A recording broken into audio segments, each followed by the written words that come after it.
இந்த running stone chain வந்து எப்படி வந்து ஃபிக்ஸ் பண்ணுறது, அதாவது கரெக்டாக எப்படி வந்து ஃபிக்ஸ் பண்ணுறது, இதில் எப்படி ஸ்டிச் போடுறது அப்படிங்கிறத பார்க்க போகிறோம். இதுக்கு தேவையான பொருள் வந்து ரன்னிங் செயின், சேம் கலர் நூல், மிஷின் நூல், ஊசி வந்து 24ஆம் நம்பர் ஊசி எடுத்திருக்கேன்.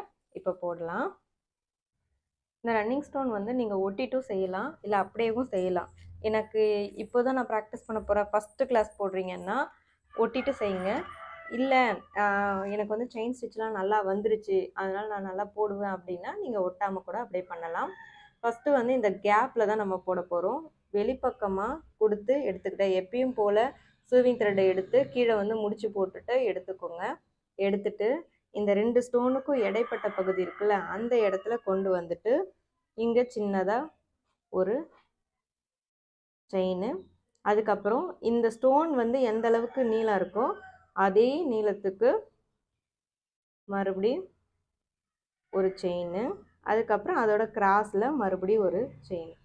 இதை வந்து நீங்கள் ஷேப்புக்கும் வச்சு பண்ணலாம், ஸ்ட்ரைட்டாகவும் வச்சு ப்ராக்டிஸ் பண்ணலாம். ஃபஸ்ட்டு வந்து ஸ்ட்ரைட்டாக வச்சு ப்ராக்டிஸ் பண்ணுங்கள்.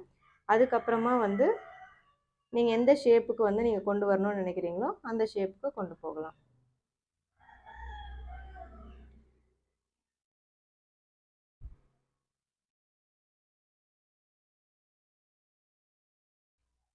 இப்போ வந்து திலகம் ஷேப்பில் வந்து நம்ம ஸ்டோன் எப்படி வைக்கிறதுன்னு பார்ப்போம்.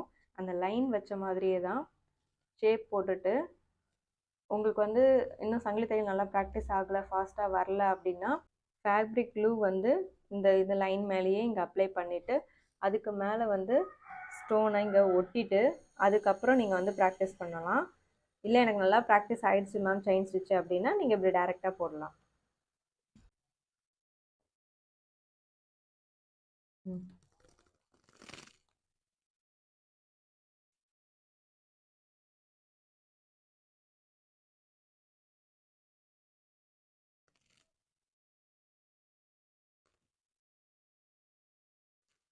அந்த 2 ஸ்டோனுக்கும் இடையில உள்ள கேப்பில் வந்து நீங்கள் செயின் கொடுத்து எடுக்க போகிறீங்க, அவ்வளோதான். ஏன்னா இந்த ஸ்டோன் வந்து எடுத்துகிட்டு வராமல் இருக்கும், மூவ் ஆகாமல் இருக்கும், அதனால தான்.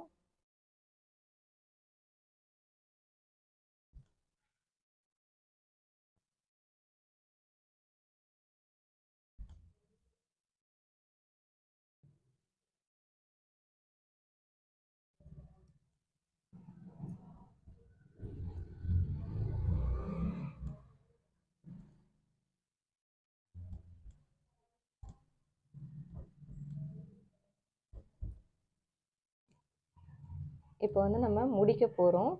இந்த இடத்துல பார்த்திங்கன்னா ஒரு ஸ்டோன் மட்டும் ஃபஸ்ட்டு நம்ம ஸ்டார்ட் பண்ண இடத்த எக்ஸஸாக வச்சுட்டு மீதி கரெக்டாக இருக்கிற மாதிரி முடிச்சுட்டு நம்ம வந்து கட் பண்ணணும்.